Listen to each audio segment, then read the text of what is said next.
I'd like to invite all of us to stand as our honor guard escorts all of our special guests in to begin our important event.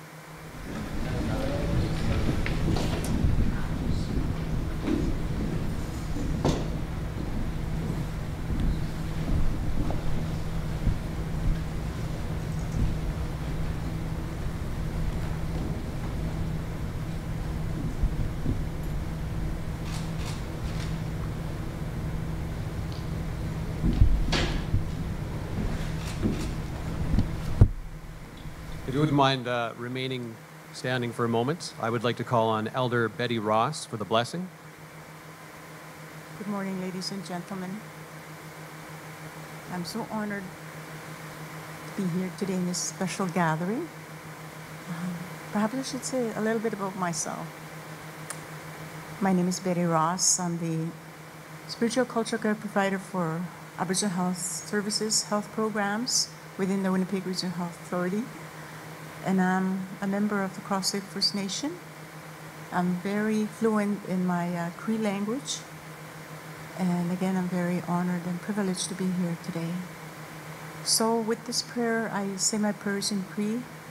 With this prayer, I will call upon the Creator to be with us today, this very special day, the grandmothers and the grandfathers, to give us their blessings for this special occasion that we're having today, to honor beautiful members of our society.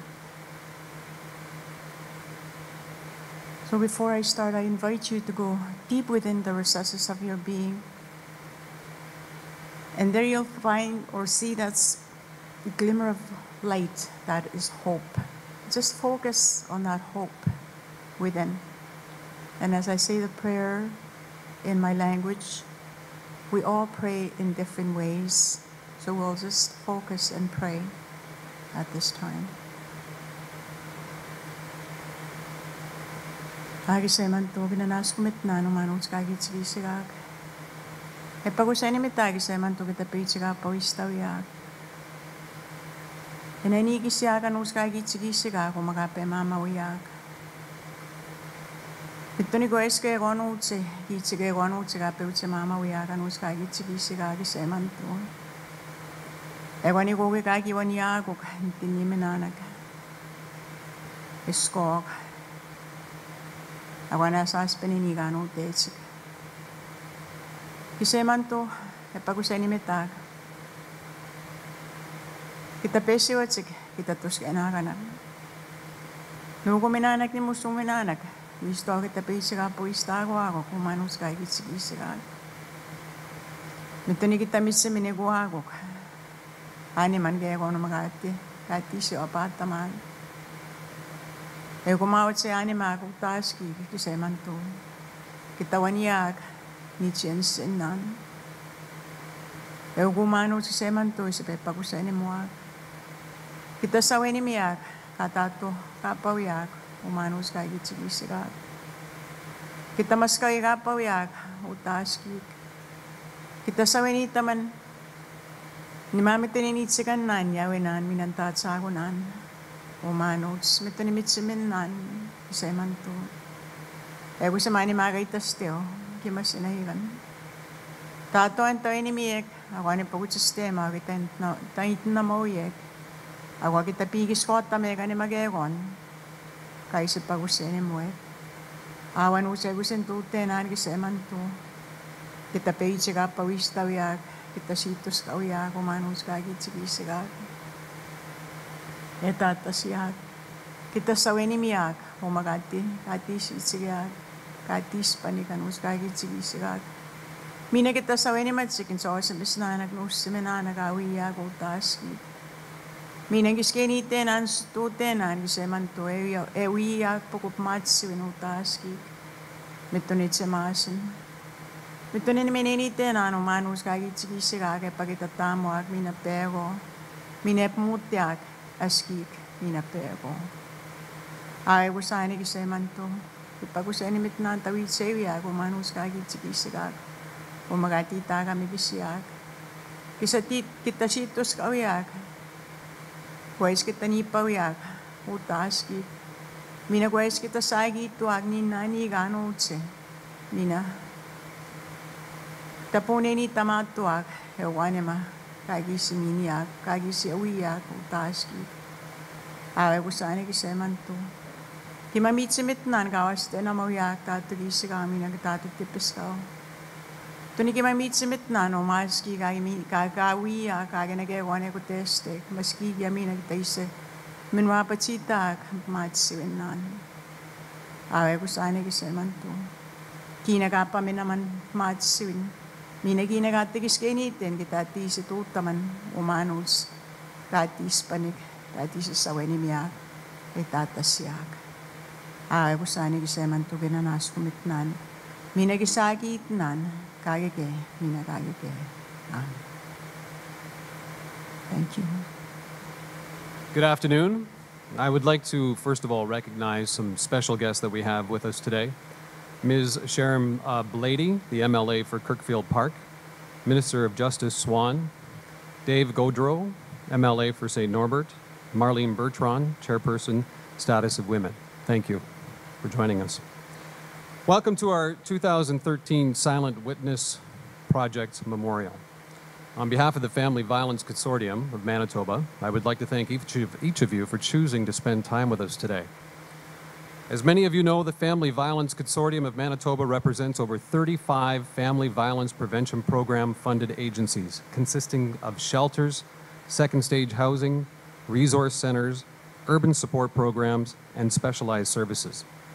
This network of service providers are often the link to safety and hope for individuals and families caught in the cycle of abuse. It is through important days like today that awareness is raised and those who have lost their lives are never forgotten. So I can't say it enough. Thank you for taking time to be here today. My name is Kevin Klein. I have the honor of being your MC for today's events as we pay tribute to the Silent Witness program. But I want to take a few moments right now to provide some facts regarding family violence. A fact is that children of family violence suffer for years and years emotionally. Fact, when a loved one is taken by the hands of another, surviving children suffer and struggle to trust any others, to truly love any others, due to great fear that seems to be nestled in the back of their memory. Facts, domestic violence has no boundaries. It doesn't consider your financial status, education, neighborhood, religion, sex, or age. Fact, some people impacted by domestic violence live in fear for years. Fear of embarrassment, fear of loving somebody, fear of trusting somebody, fear of letting another person get close, fear of opening up, fear of remembering the past, fear of forgetting the past, and this fear lingers for years and years.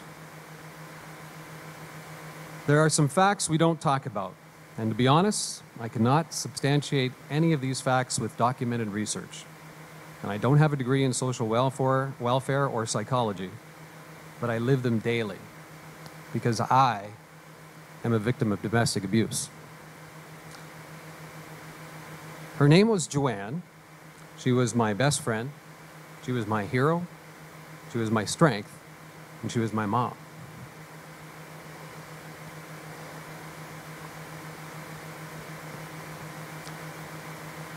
There's not a day that goes by that I don't miss my mom. It was a long, long time ago, but it feels like as if it was yesterday in my heart. She was taken from my family, my two younger brothers and I, killed by the hands of her husband.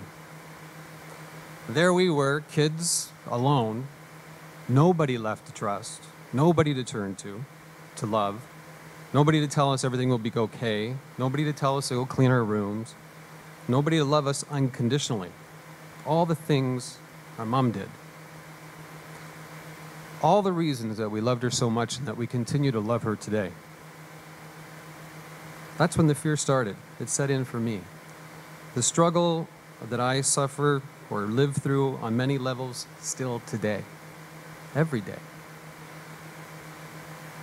I try my hardest to make it through and to talk at these events purely selfish, to help me remember her.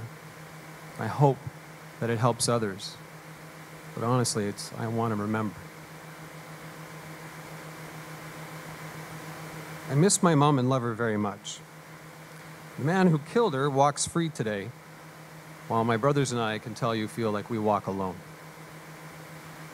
I could talk about this for hours, but I probably would start crying too much and we would be here until Thursday or Friday, so I would best not do that. But I hope today each of us become more aware of the effects of domestic violence. They linger. They run deep.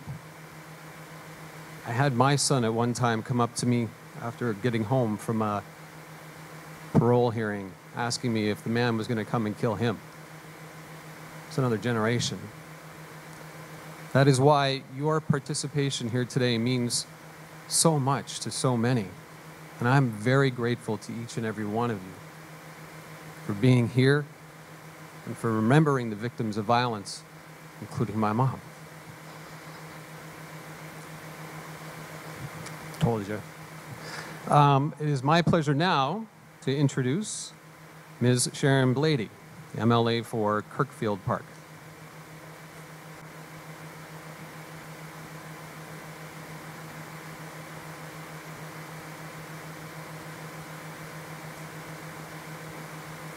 I don't think that was in the original scheduling of events there, the hug, but I think it's appropriate because, well, it is my pleasure to be here on behalf of the Honourable Jennifer Howard, the Minister of Family Services and Labour, and on behalf of the province, and I am honoured to be with you today for today's memorial.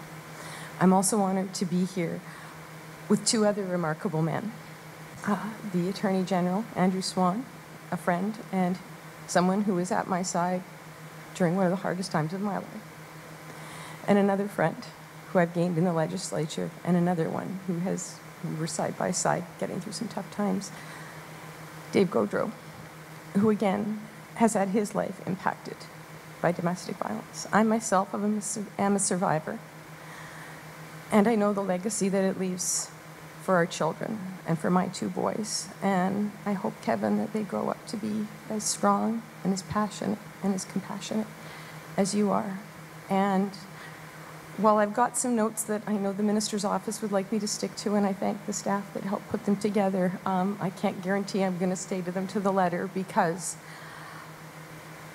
it is so important, and I'm proud to be in a place where our province does recognize that raising awareness about the devastating impact of domestic violence and the resources available to help those affected is critical in stopping the cycle of domestic violence. I know more personally that in saying something like that, I look out into this room and I see people that I have taught with, people that I have taught, people that I work with, people that helped me as a survivor and helped my children and I become safe. And it's a realization that domestic violence has an impact on all of us as individuals, families, neighbors, co-workers, friends, communities. In some way, shape, or form, we are touched by it, and sometimes we don't even know when we are. Because a woman and her family might not say anything to us as friends or co-workers out of fear, out of shame, and they live their lives and we are side by side with them, not knowing the burden that they carry and how much they might need us and need to reach out to us, and the role that so many of you play here in being those people that they can safely reach out to. And as Kevin said, domestic violence affects all people of all ages, ethnicities, abilities, incomes, sexual orientation. It knows no bounds. Part of the reason why I am so open with what happened to me, and I've had people tell me that maybe politically it's not the wisest thing to do, but it's because the first time my ex-husband did something to me, he did it the day after I won the election, and I was too afraid to call the police. So I understand the fear that women feel. I understand what it takes to make that call, and then it didn't stop after that. So it can hurt anybody. I have a PhD in women's studies, for Pete's sake. If somebody should have been able to see these things coming, wasn't that technically supposed to be me? I didn't. So no woman should ever feel shame for what has happened to her. No family should ever feel shame. And this is why it's so important that you are all here as people that they can reach out to, and that we can reach out to youth, and we can prevent the continuation, because it is about the next generation. My boys are wonderful, compassionate young men, but every time they get a little anxious about frustration and anger, they worry, are they going to turn into their father? Are they going to hit somebody when they don't mean to, because they know what it does? So today, at this memorial, we are given the opportunity to honor the memory of those women, like Kevin's mother, whose lives ended far too soon because something wasn't there to stop it. Someone wasn't there to stop it. And these women were mothers and daughters and sisters. They contributed to our communities in so many ways. They were the people that looked after our kids at the school, at the daycare, the other mom down the street that maybe babysat for us. So to lose them, we are impoverished as a community. We all lose. And by sharing their stories and by talking about your mother, that's not a selfish thing to do. You keep her alive. You keep her alive. You are her legacy. And the more that the rest of us know about her, the more we can all collectively keep her alive. So you're doing her a favor. You're doing us a favor. Because the rest of us were deprived the opportunity to meet your mom and know the wonderful person that she was. So by doing that, you enrich all of us and you keep her alive for us. So don't ever think it's selfish. You're sharing with us, and you're taking a great risk to do so. And it's by sharing these stories, too, that we break the silence that's associated with domestic violence, and we open up dialogue to prevent future tragedies. Because maybe it's somebody hearing your story. Maybe it's my sons and what they go through and what they conversations they have with their friend that might stop something somewhere else down the line. We don't know how it's all going to unfold. And also, too, it's the opportunity for those of us that have been through this to really acknowledge the specialized work of all the community-based organizations that are here helping women, men, and children affected by this. And there's so much that can be said, and I don't even know how to encapsulate it in words here, about the organizations that do provide these vital services and how much they make a difference. And whether it's to seek solutions to the complex problems of societal violence, or whether it's the in the trenches works with people that are living in crisis. And again, I'm proud to be part of a team where in our province we continue to be recognized as a leader in the provision of supports with 34 community agencies, 10 women's shelters, 9 women's resource centers, 4 residential second stage housing programs, as well as urban support and specialized programs throughout the province. And the one thing I'd like to say is I'd like to see that we work so hard, don't take this the wrong way, but I hope that we can all be unemployed eventually in this field. I hope nobody takes that the wrong way, but the point is that if we all do our jobs right, we can hopefully literally work our way to unemployment and move on to other issues. But sadly, I don't think that's the case. I think we're all going to be gainfully employed for a while in this field. And again, we've got one of the most, comprehensive continuums of service related to domestic violence in this province. And again, I want to thank every individual family member, volunteer, and staff of family violence prevention agencies for the tireless efforts, because this is not easy work, and you are vital members of a community team, and your contribution in assisting victims makes a huge difference to the lives of those you touch. I will never be able to say thank you enough to all the individuals that helped me, because sometimes they only popped into my life for 5 minutes. So I take the opportunity to thank you all collectively now in hopes that thanks will get back to those that helped me.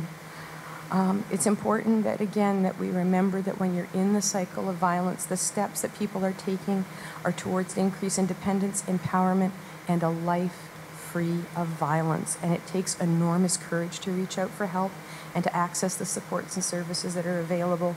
And again, thank you to everyone that organized this event, and to the families and the friends of Silent Witness Vigil for showing your support and strength and courage and honoring the memory of those whose lives have been tragically lost. And I am so grateful for the opportunity to be a part of this today. And again, thank you for your work, and thank you for keeping alive the memory of women who were taken from us far too soon before they were able to share all of their gifts with us.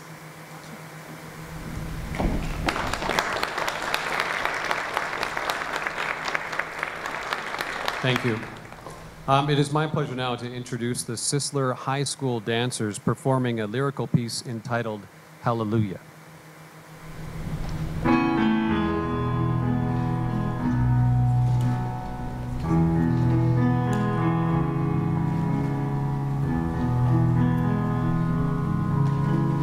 Heard there was a secret chord that David played and it pleased the Lord.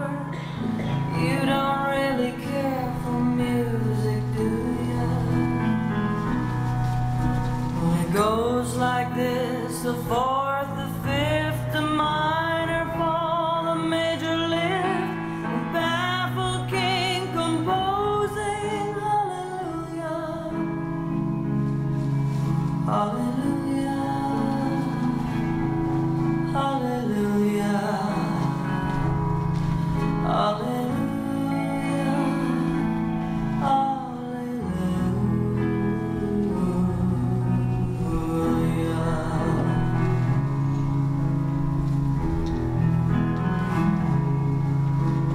Baby, I've been here before. I've seen this room and I've walked the floor.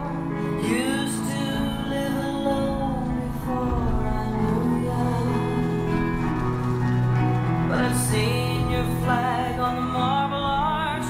Our love is not a victory march. It's a cold and it's a broken hallelujah. Hallelujah.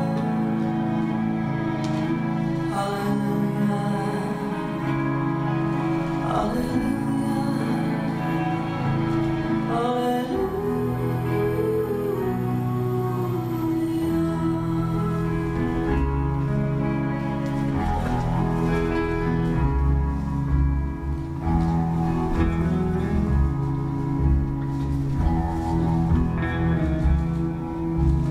Maybe there's a God above, but all I've ever learned from love was how to shoot somebody who outdrew ya. It's not a cry that you hear at night. It's not someone who's seen the light. It's a cold and broken hallelujah. Hallelujah.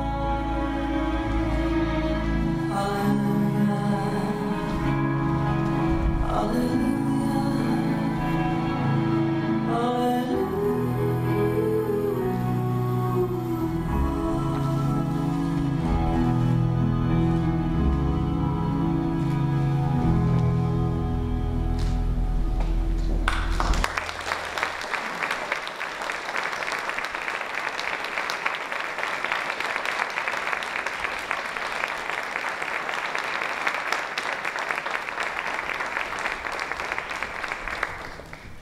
Thank you very much, the Sisler High School dancers. And now it is my pleasure to introduce Ms. Debbie Skromita. Good afternoon to everybody, and thank you again to Alpha House in Glenda for asking me to be here and speak again. I have a speech, but you know, I look around and I see all these women behind me, and my daughter is the last one who was honored last year, and the sad thing is there will be more. It's not going to stop unless we somehow can do something. I'll just tell you a bit first. My name is Debbie Skromita, and my daughter, Shannon Ray Skromita, was honored last year as a 17th Standing Silhouette. On April 19, 2008, Shannon was home taking care of her son, and she was then brutally murdered by her living partner. When something like this happens, everything you know or believe changes. The hardest thing is knowing that a wonderful, gorgeous mother, daughter, and friend could be taken in an instant by someone else's hands, someone she knew, lived with, or had loved. The reality is that it happens to women all over the world. None of these women deserved it. We need to make people and the governments aware how important these silhouettes are. They stand behind me, and they represent women whose voices may be hushed, but they stand tall, and we as their spokeswomen and men need to be heard. We need to keep domestic violence a priority of awareness and have shelters, organizations, places for women to go and feel safe and keep their children safe. Last Friday, April 19th, was 5 years since I lost my daughter. And here she is being represented and has a voice in me, her mother. We need to honor these women today and prevent others from standing here. The final thought I have for everybody is her son, my grandson, is going to be 10. I have read him this speech this morning because I wanted him to know as he gets older that he'll have to be facing things like this, going to and keeping his mother's name alive. And if I'm not here to do things, he'll continue this. It's pretty hard for a 9-year-old boy to deal with that, but he talks about her every day, and I do too. And he said, you know, Baba, he said, the saddest thing was I wasn't strong enough to help and save my mother that day, because I would have. And I said, you know what, Riley, I don't think anybody would be able to save people. Your mother, whatever she did, the final thing she did would have been saving her son who was in the house and witnessed that. And for that, we need to do something because it's half the years already that the offender has served, and he will be eligible for full parole in 5 years. So please, let's just really remember why we're here. And these women are people. We are people, and we need to understand that it's not something we want to belong to, but we need to take it and keep it in our hearts. Thank you.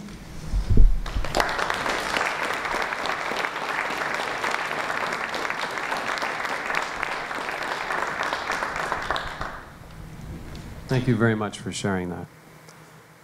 I would now like to introduce Ms. Tara Creighton.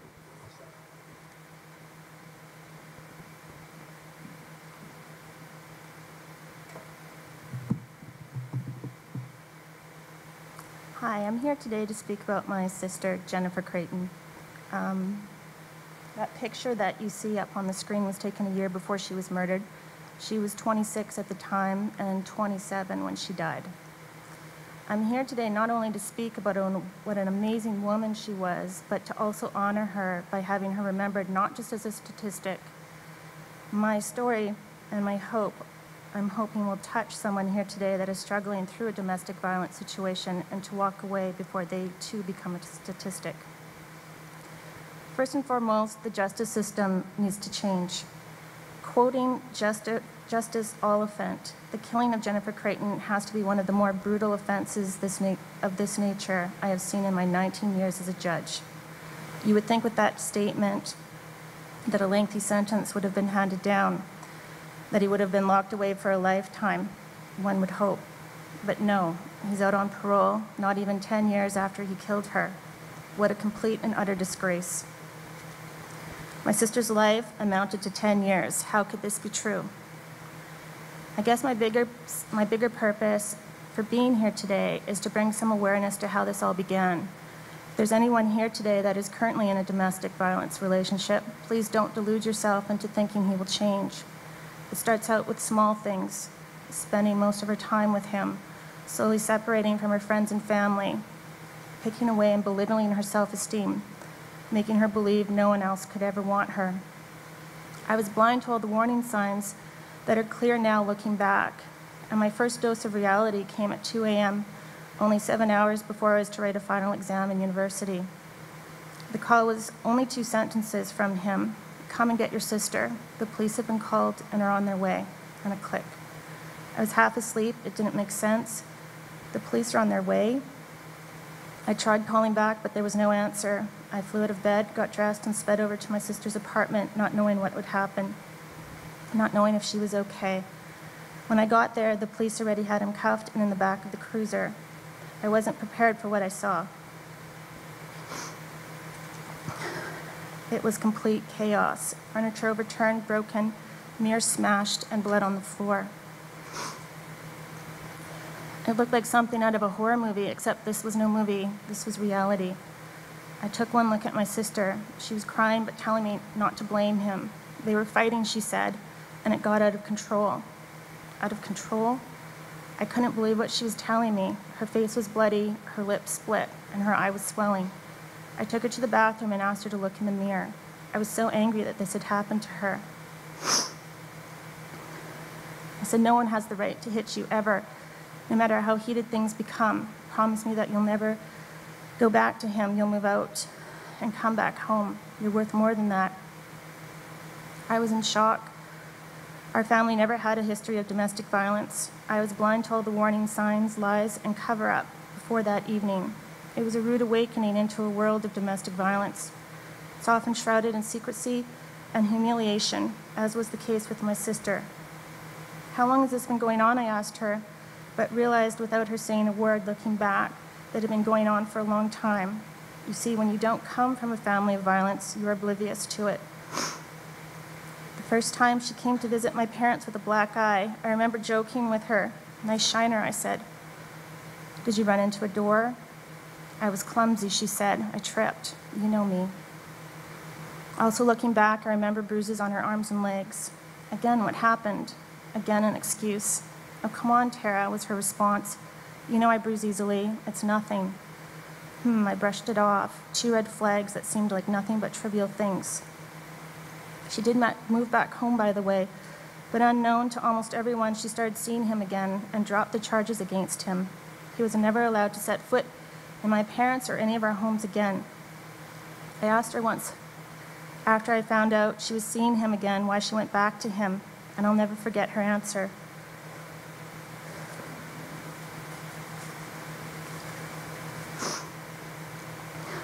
She said he's had a really horrible life and childhood, and that nobody understands him like I do.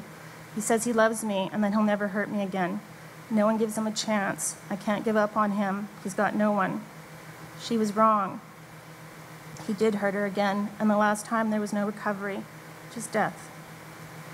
Just before things went from bad to worse, she was trying to find a home for her 2 cats and dog. She knew she was leaving him, but didn't want to leave the animals behind in fear that he would hurt them. You see, the thing about my sister was that she was always wanting to help. She rescued strays, always looked on the bright side in any situation, and was quick to forgive and love. A peacemaker, a good friend, and a non-judgmental listener. The night she was killed, I got in the door for my baseball game at 11. I had a strong urge out of the blue to call her. I picked up the phone to dial, but quickly glanced at the clock and realized it was too late to call because she'd been sleeping and had to work in the morning. I hung up the phone and went to sleep myself. Well, I never got that chance to speak to her again.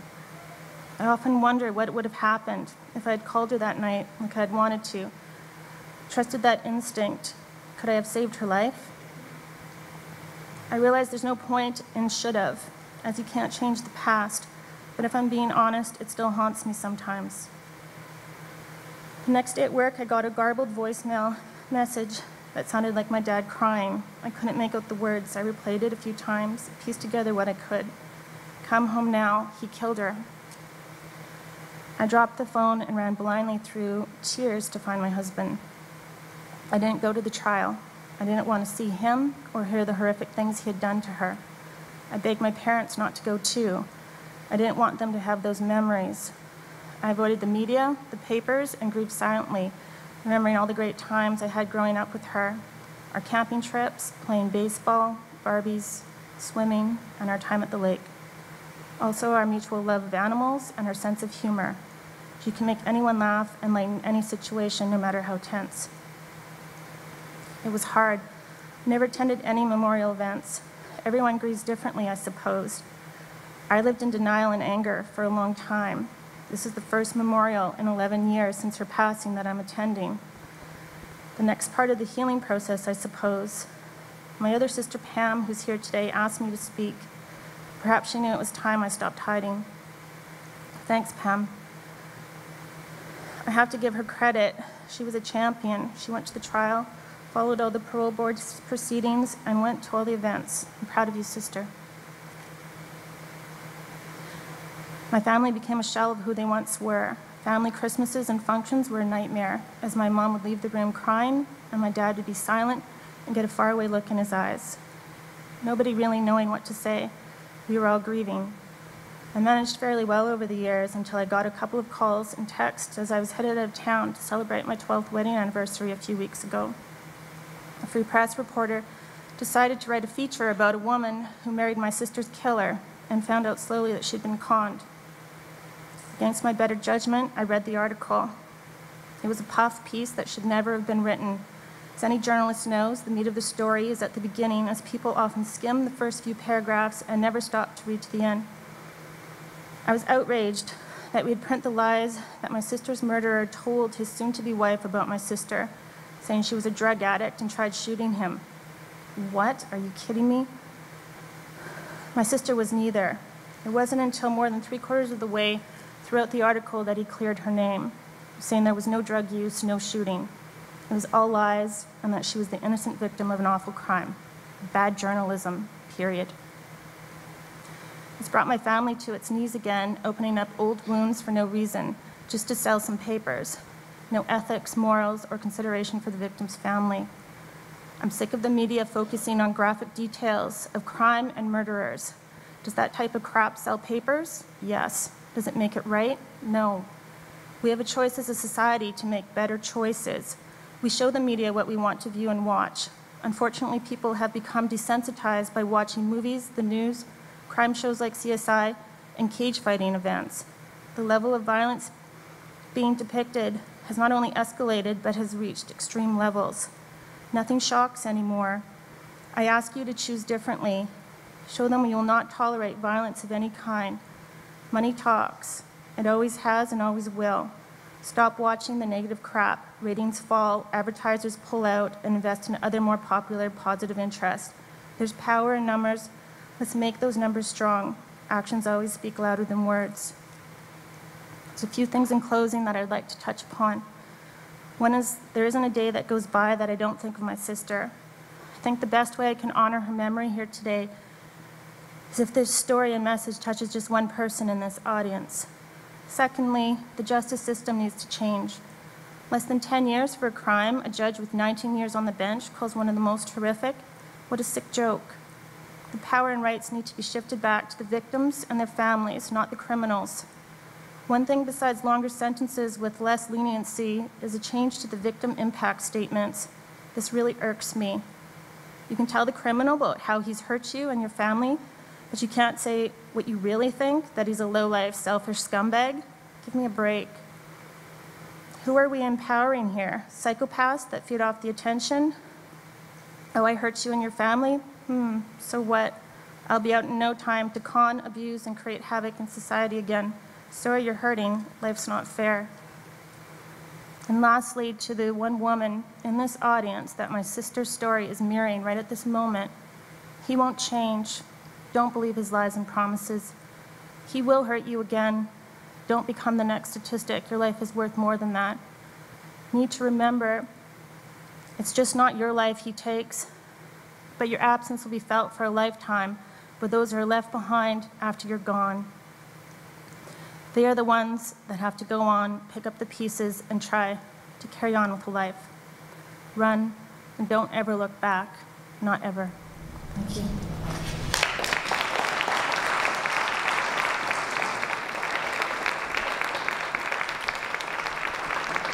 Thank you very much. I would like to introduce now Mrs. Marjorie Lepp. Hi, everybody. My name is Marge. I came here to tell you a bit about resilience. Now, this is a little bit different than the other two topics that we've just had, but Deb, Tara, Kevin, and Sharon, and I, we all belong in the same group, and nobody wants to be in this club. I can guarantee it.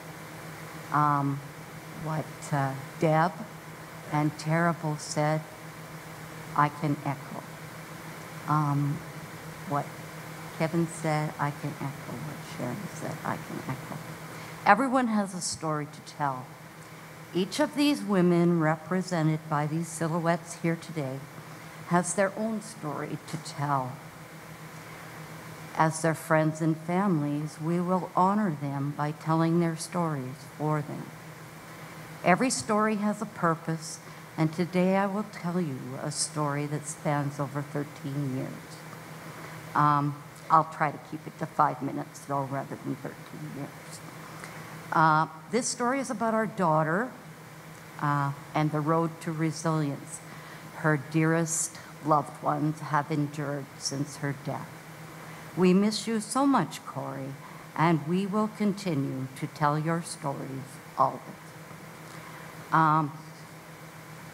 Resilience is described as the power or ability to return to the original form or position after being bent, compressed, or stretched. I think that's sort of the best way to describe all of us feel after the trauma of losing our loved one. I certainly felt bent, I certainly felt compressed, I felt stepped on, and I felt lots of other things as well.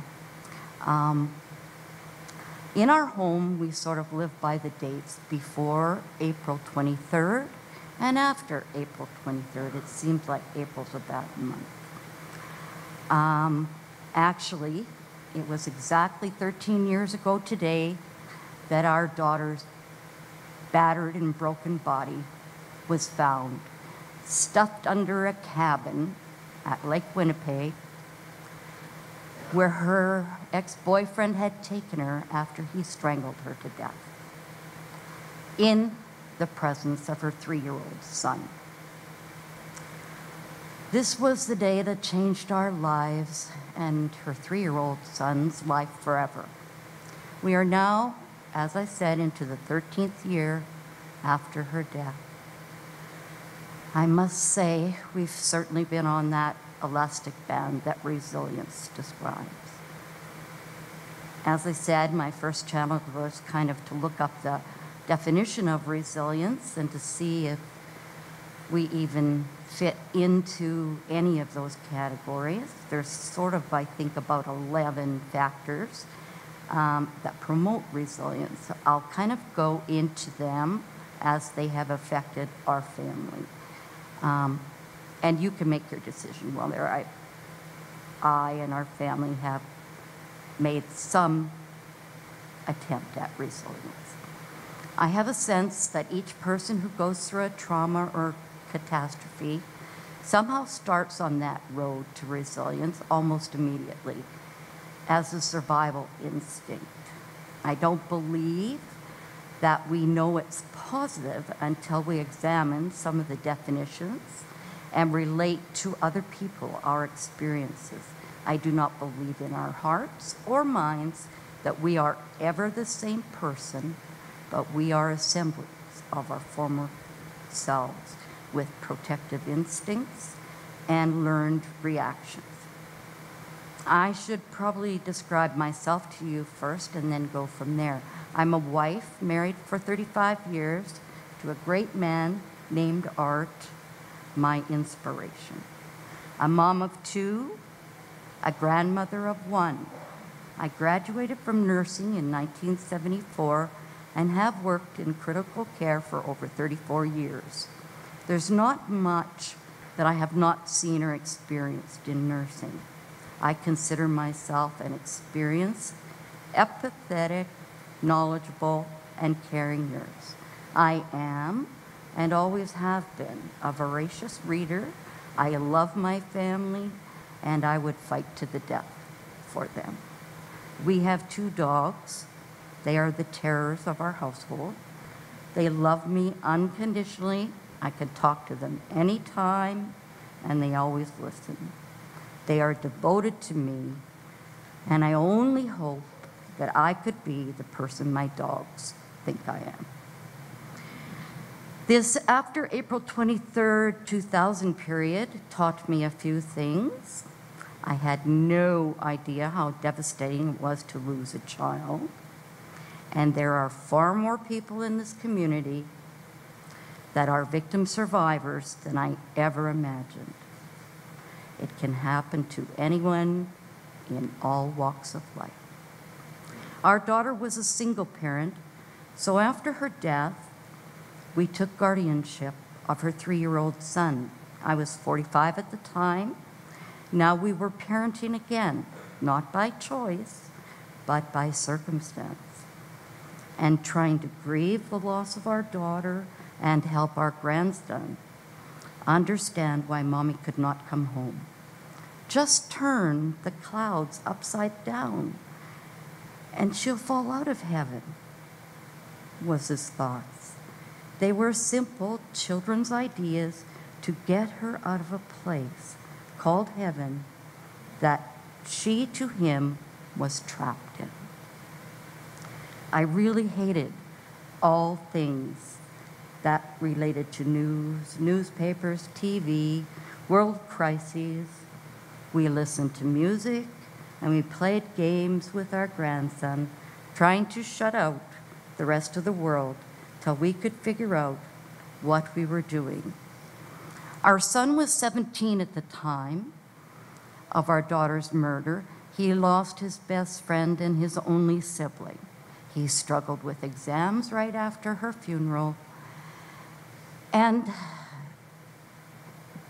delved further into drug and alcohol abuse. That's a whole other story that I could go into, but I won't take that time today. I'm sorry. How could we keep our family from falling apart? After Corey's funeral, we found we were alone a lot of the time. After all, now we have a small child again, and our almost empty nest was full again. So our social situation changed as well. We could not just pick up and go like we had been used to. We had to go through the babysitting thing again, but not easily this time round, as Owen, our grandson, did not like to let us out of his sight. He was worried every man with dark hair was coming to kill him. Every boy with dark hair was coming to kill him. Our home was his safe place, so he preferred to be there. Hence, we stayed home. Over the next 8 years, as he grew older, we used many of the factors that promote resilience, though we didn't know at that time that's what they were called. Both of us realize now we need and needed the socialization of others to stay sane. Having a support network is crucial to your grief and resilience.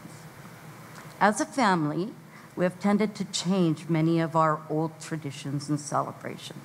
Anniversaries are especially difficult. Birthdays, Mother's Day, Father's Day, Christmas, Easter, etc. For a few years, we went through the motions for Owen's sake, but our hearts were never in it. So we decided to change things. For example, we've tended to go away for Christmas if we can. Arizona, California, Washington. Somehow Christmas at home is too heartbreaking to do for Art and I. My daughter was born on Halloween, and fall and October were her favorite months.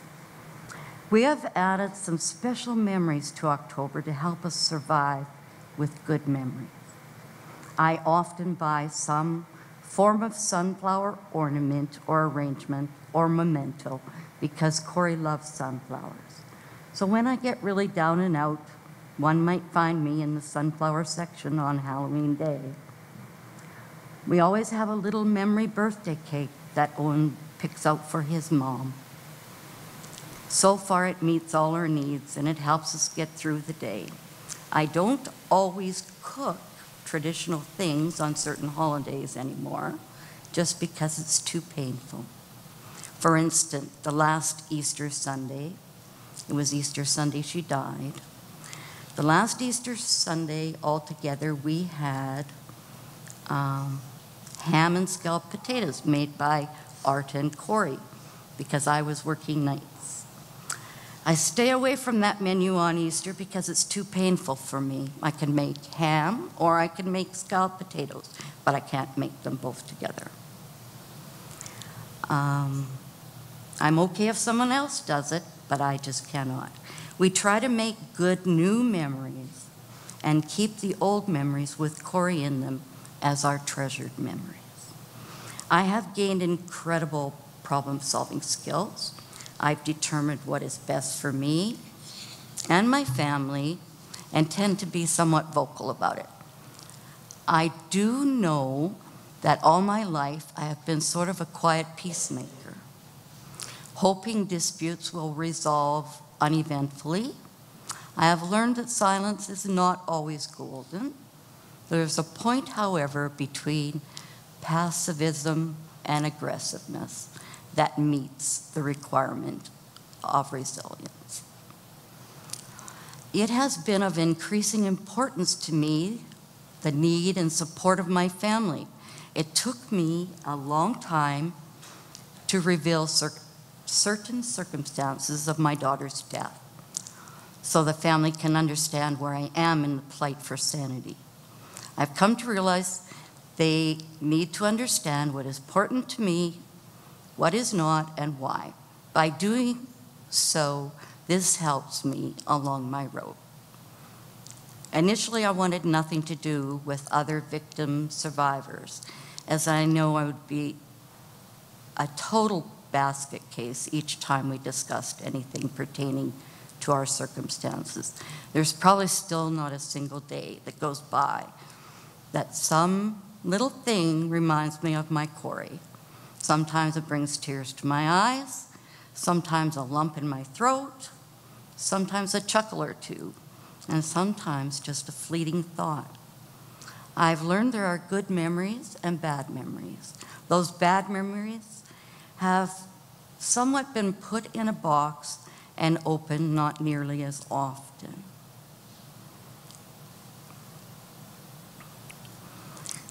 There are still certain things that would always bring grief front and center, but I don't think I'm alone in that part of grief. I feel more ready now than ever to try and give something helpful back to other victim survivors. I'm not exactly sure what that could be other than just sharing my story and Corey's story, but it will all fall into place one day. I love to craft, so I scrapbook, making greeting cards, painting, do beading. I've given many, many of my bracelets away and love to make someone's day a little more special with one. I also like to share my scrapbooking skills with others and now make all the greeting cards from our family.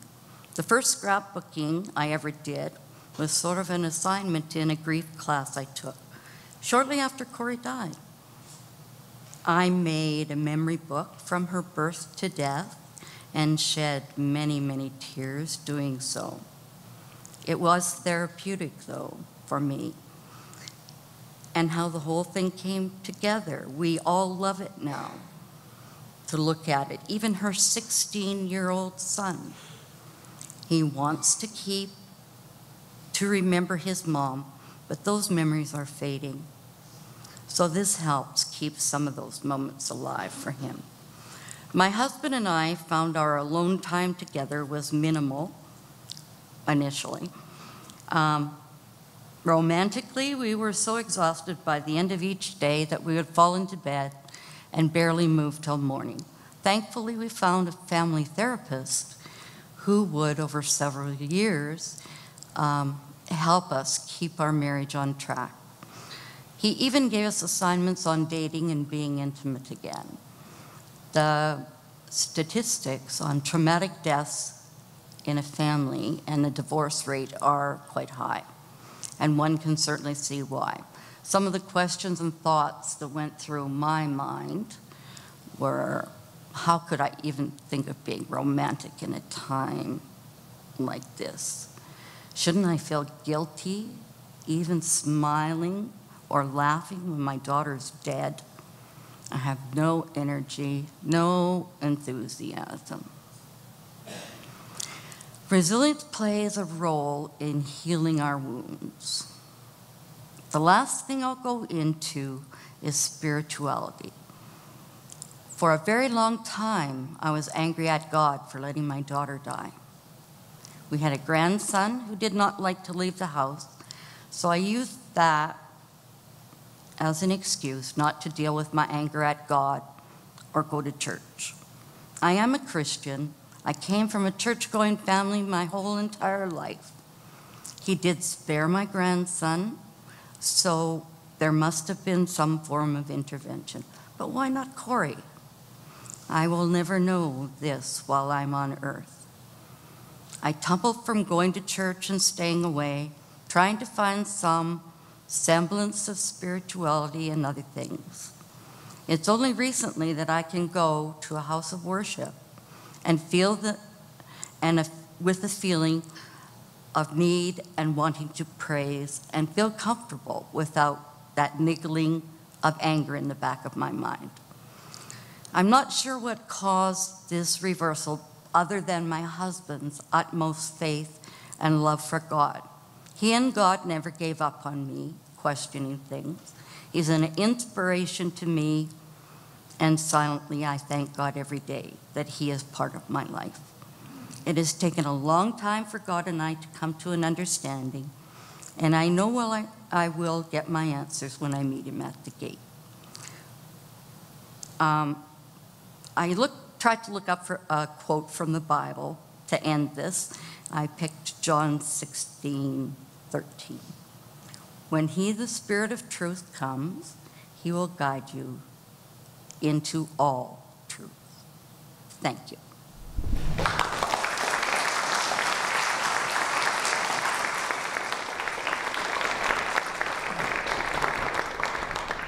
Thank you, Marjorie. I would like now to call on Glenda Dean to facilitate the laying of the roses. The life-sized silhouettes that you see here today represent a woman who was murdered by her intimate partner, a woman who once lived and worked in our community, who walked among us. These women no longer have a voice and are called the silent witnesses. And today, we remember you. Today, we honor Lucille Helen Turtle, June 28, 1946, to January 13, 1971.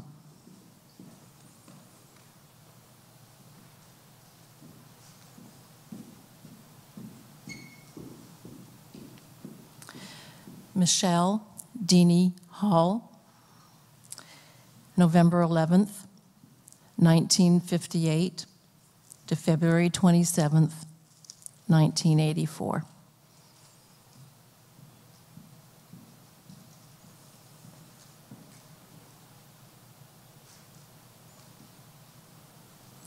Sandy O'Brien, April 1st, 1957 to January 10th, 1989.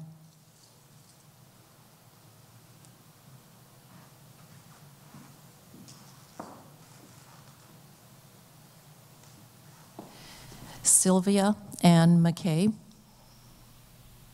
Cameron, April 11th, 1956 to October 30th, 1991. Rhonda Lavoie, March 4th, 1972 to January 20th, 1995.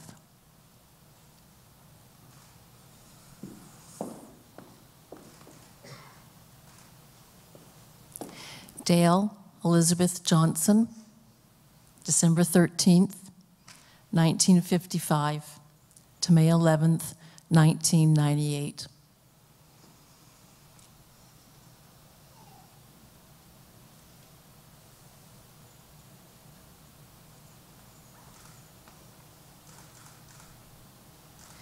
Angelica Marie, September 25th, 1970 to August 28th, 1999.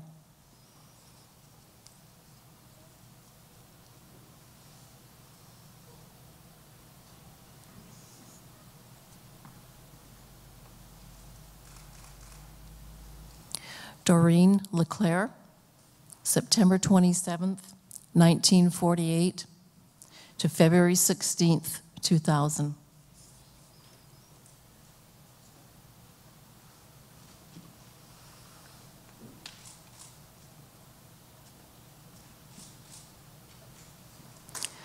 Corrine McCowan, October 7th, 1974 to February 16th, 2000.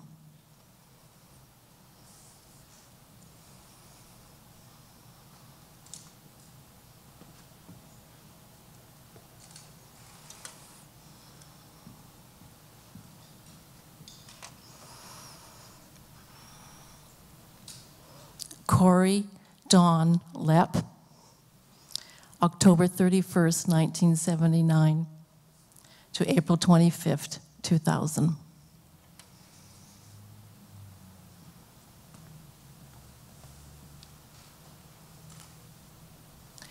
Bernadette Simcoe, July 2nd, 1928 to May 11, 2000.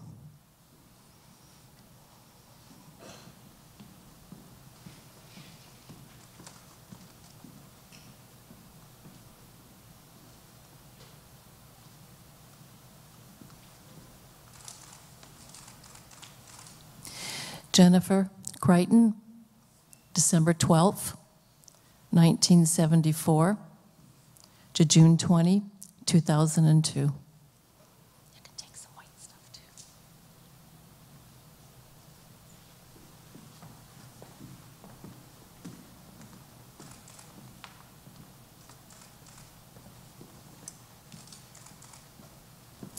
Cheryl Ann Zletchel, December 18th, 1962 to November 2nd, 2003.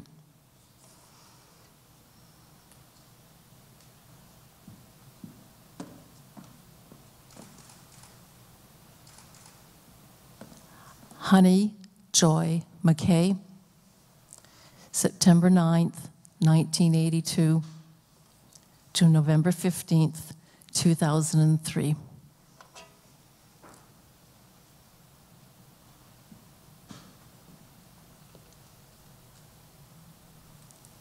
Veronica Lynn Kropp, August 4th, 1972, February 14th, 2004.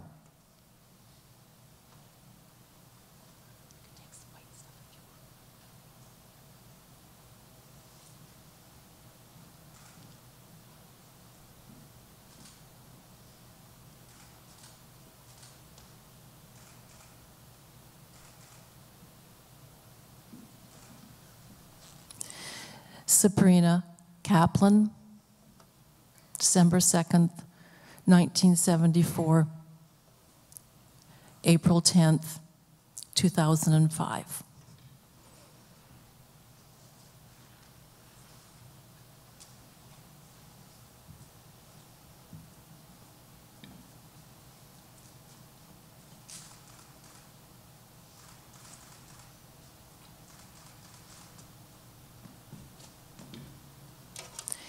Shannon Scromita, November 19th, 1982 to April 19th, 2008. Take some white stuff, yeah.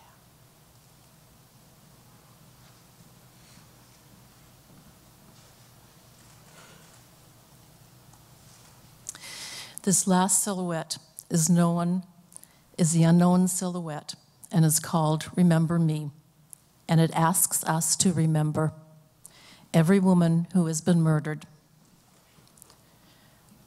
to remember every woman whose murder remains unsolved or whose case remains before the courts, to remember every woman whose murder was not recognized as a homicide,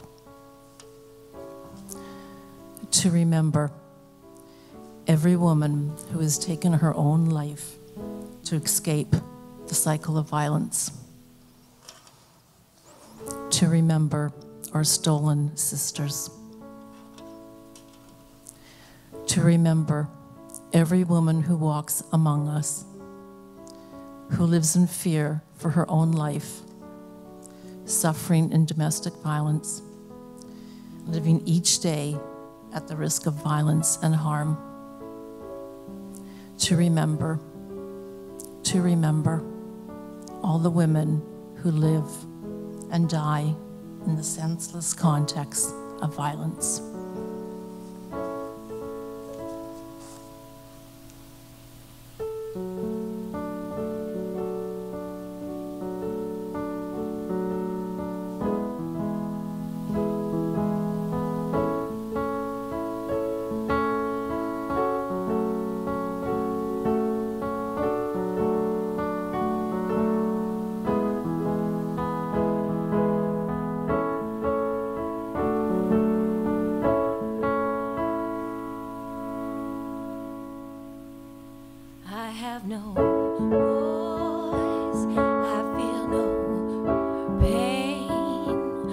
Stand beside you every step of the way.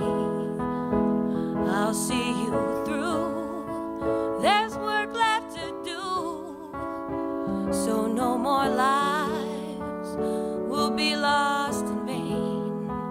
I'll stand in the rain. I'll take my place, though you can't see my face. You can't see my eyes, all the tears I've cried. You can't feel my heart, but I'll do my part to help bring awareness from out of the dark. I'll do my part. I'll stand in the rain, I'll stand in the snow. I'll carry my message so people will know, to bring peace and healing, to help the world change. I'll stand in the rain. I'll stand in the rain. I'll weather each storm in hopes that compassion will one day be the norm. My voice may be gone, but my spirit is strong. I'll stand in the rain.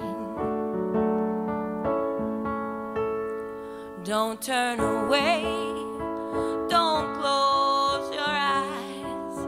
My friends, it's time to realize there's lots to do. So put out your hand. We'll heal the pain across this land. Together we stand.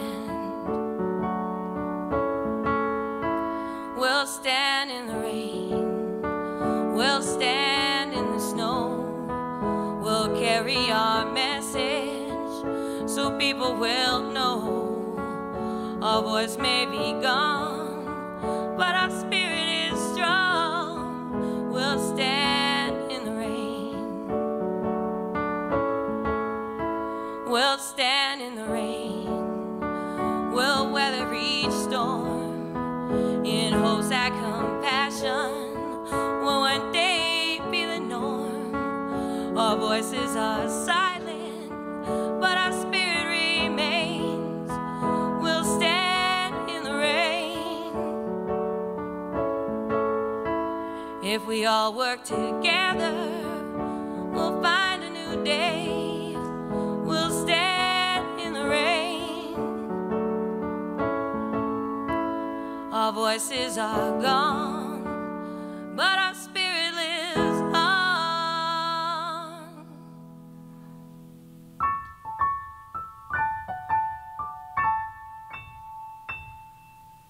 I would like to introduce and also thank Anna Katsina Hall, who has just performed I Stand in the Rain. Thank you.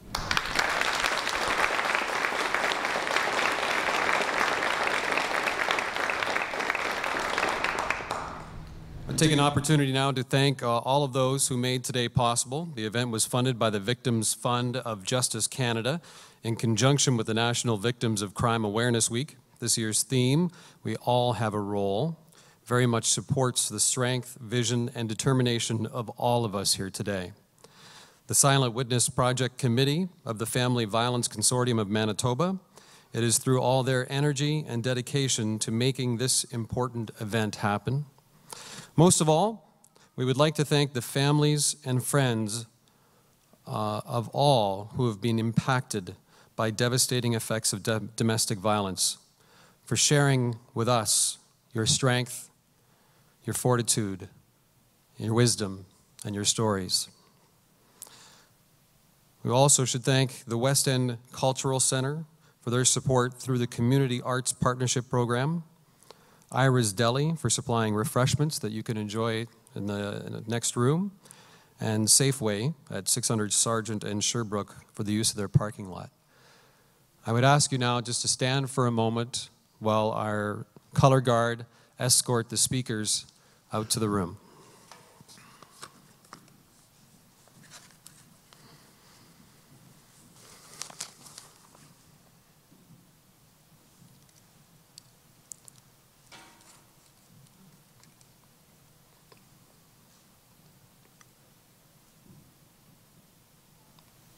That concludes the program today. Thank you very much.